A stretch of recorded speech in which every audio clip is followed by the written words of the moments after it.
24 jam hari ini. Tradisi makan bersama karyawan harian umum Palembang Express dan palpres.com terus dilakukan. Meski kegiatan makan berlangsung sederhana, namun begitu terasa nuansa kekeluargaan sesama karyawan Palpres dan palpres.com. Nasi kuning hasil olahan salah seorang karyawan harian umum Palembang Express, Dian Cahyani Fitri, begitu lahap disantap oleh teman-teman sekantornya. Selain nasi kuning, ada juga daging rendang, acar, sambal telur, dan tempe mendoan. Makanan semakin lengkap dengan kemplang khas Palembang yang dibawa oleh karyawan lain, Ki Agus Yahya. Kegiatan makan bersama karyawan harian umum Palembang Express dan palpres.com ini memang sudah menjadi kebiasaan yang dilakukan karyawan. Untuk makan bersama kali ini diinisiasi Dian Cahyani Fitri, sehingga diharapkan bisa tetap terbangun kekeluargaan dan solidaritas dalam bekerja. Dengan demikian, setiap tantangan yang dihadapi bisa diatasi dengan inovasi dan kreasi dari para karyawan baik harian umum Palembang Express maupun palpres.com. Reporter dan juru kamera Sri Depi, palpres.com. Pemirsa, Palembang Muslim Event 2021 menggelar pameran perdana di masa pandemi COVID-19. Pameran yang dilaksanakan di OP Mall hingga Ahad nanti sebagai upaya dalam meningkatkan ekonomi umat. Pemberlakuan new normal di era pandemi COVID-19 memberi kesempatan bagi pelaku usaha dalam mengembangkan usaha seperti yang dilakukan Palembang Muslim Event 2021. Komunitas ini menggelar pameran perdana di masa pandemi. Sejak tanggal 24 Maret hingga 28 Maret mendatang, pameran ini dilakukan untuk meningkatkan geliat perekonomian UMKM. Ketua Pelaksana Palembang Muslim Event, Riko Bismadian Putra, menjelaskan pameran ini digelar atas dasar keinginan para komunitas yang tergabung dalam UMKM yang menjual produk muslim seperti pakaian syar'i, wedding organizer syar'i, dan produk lainnya. Alhamdulillah, Palembang Muslim Event 2021 akhirnya terlaksana dengan konsep dan pemikiran yang matang dalam kondisi pandemi seperti ini. Kita harus tetap mengedepankan protokol kesehatan.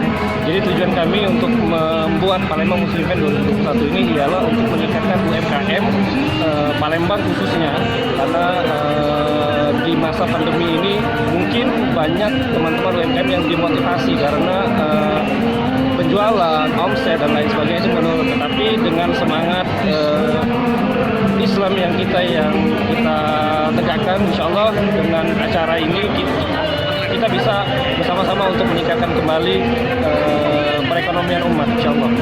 Dalam pameran ini setidaknya ada 15 tenan yang ikut bergabung dan ada 1 tenan dari Bandung.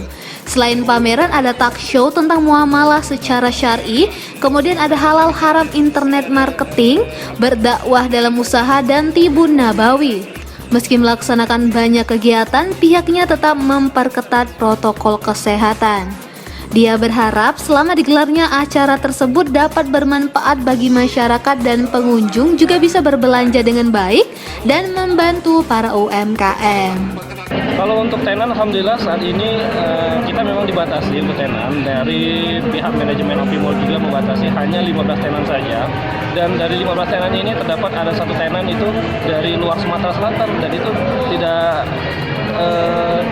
kita juga kaget dari panitia, dapat informasi dari mana. Tapi alhamdulillah teman dari Muslim tersebut dari Bandung itu datang ke sini untuk mengikuti Palembang Muslim Event. Reporter Dian Cahyani Fitri, juru kamera Haladi Farid, palpres.com. Sejumlah pengusaha supermarket di kota Palembang mulai menyiapkan kebutuhan konsumen selama bulan Ramadan. Salah satunya Diamond Supermarket, pusat perbelanjaan modern ini sudah menyiapkan stok kurma dengan jumlah berkali lipat dari hari biasanya. Kebutuhan konsumen selama bulan Ramadan menjadi prioritas bagi pengusaha supermarket di kota Palembang. Seperti yang terlihat di Diamond Supermarket, saat ini mulai menyiapkan kebutuhan konsumen mulai dari kurma, sirup, biskuit, hingga buah-buahan. Asisten manajer Diamond Supermarket, Sukirno, mengaku sudah menyiapkan kebutuhan selama bulan Ramadan. Kurma misalnya, pihaknya sudah menyiapkan stok berkali-kali lipat dari hari biasanya.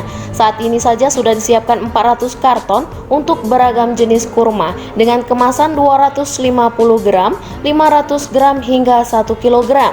Dia juga menjelaskan penjualan kurma sendiri bukan hanya kemasan yang bermerek, melainkan juga curah. Untuk harga jual kurma yang dibanderol juga masih terjangkau, mulai dari 21.000 hingga 200 ribuan. Selain kurma, pihaknya juga menyetok sirup hingga 200 karton. Bahkan barang tersebut akan terus ditambah sesuai dengan permintaan konsumen. Penambahan stok ini diakui Sukirno optimis akan habis meski masih di tengah pandemi COVID-19. Masih kata Sukirno, memasuki Ramadan nanti, pihaknya mulai fokus pada kesediaan telur, terigu, gula pasir, hingga minyak goreng.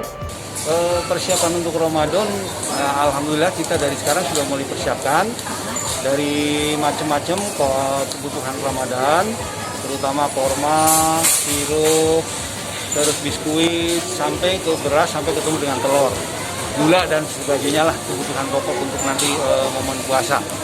Dan untuk buah-buahan ya hampir semua buah-buahan kita sudah persiapkan, dan dari sekarang sudah mulai, dan kita sudah mulai stok yang ada, kita sudah didatengin terus dari Jakarta ya. Begitu buah lokal ya, buah lokal seperti melon, semangka, kita sudah persiapkan dari 2 hari ya, dari distributor yang ada ya di Jakarta. Reporter dan juru kamera Ella Sulistiana, palpress.com. Berita terakhir Sumsel 24 jam hari ini. Sebagai desa tertua di Kabupaten Musi Banyuasin, Desa Epil Kecamatan Lais menyimpan banyak cerita bersejarah yang masih subur dilestarikan masyarakat setempat. Salah satunya hanya desa ini yang punya rumah dinas, rumah turun-menurun dari masa kepemimpinan pendahulu yang dulunya masih diistilahkan dengan pangeran dan saat ini khusus ditempati kepala desanya. Masuk dalam wilayah Kecamatan Lais, Desa Epil merupakan desa tertua di Kabupaten Musi Banyuasin. Sebagai salah satu buktinya, di antara 227 desa di Musi Banyuasin, hanya Desa Epil yang punya rumah dinas desa yang ditempati kepala desa. Bangunan semi permanen dengan bentuk atap khas Sumatera Selatan itu berdiri persis di depan kantor pemerintahan Desa Epil dengan halaman yang cukup luas. Menurut Kepala Desa Epil Armedi, rumah tersebut sudah turun-temurun dari masa pangeran. Rumah pindahan dari Palembang, rumah keturunan marga Epil. Siapapun jadi kades harus tinggal di rumah itu. Dusun tertua, desa tertua Epil ini diubah adalah itu. Nah, salah satu bukti rumah yang tempat tinggal itu cuma satu yang ada di Mubah ini, cuma satu yang ada rumah dinas desa, yaitu kepala desa itu. Itu umat turun-temurun dari negara. Itu umat pindahan dari Palembang. Itu memang rumah keturunan marga Ipil. Zaman itu marga. Hanya saja Armedi mengeluhkan pihaknya yang tidak bisa berbuat banyak untuk melakukan perbaikan terhadap rumah lantaran terkendala regulasi yang belum mengatur keberadaan rumah dinas desa, sehingga tidak ada peraturan daerah yang membolehkan pemerintah desa setempat untuk menggunakan anggaran alokasi dana desa sekalipun. Ketika kita akan merehab rumah dinas, itu tidak bisa menggunakan dana ADD, karena itu rumah marga, bukan rumah desa. Reporter dan juru kamera Muhammad Iqbal, palpress.com. Demikianlah berita Sumsel 24 jam hari ini. Bagi pemirsa yang ingin tempatnya dikunjungi atau diliput tim Sumsel 24 jam, silakan tulis di kolom komentar. Jangan lupa untuk mendukung program kami lainnya di YouTube channel Palpress Official seperti podcast Cukup Pedes, Budak Lorong, Baseng Ternyata Bukan Mistis, dan Ruang Cerita bersama Kakak Juli. Saya Sri Depi, sampai jumpa.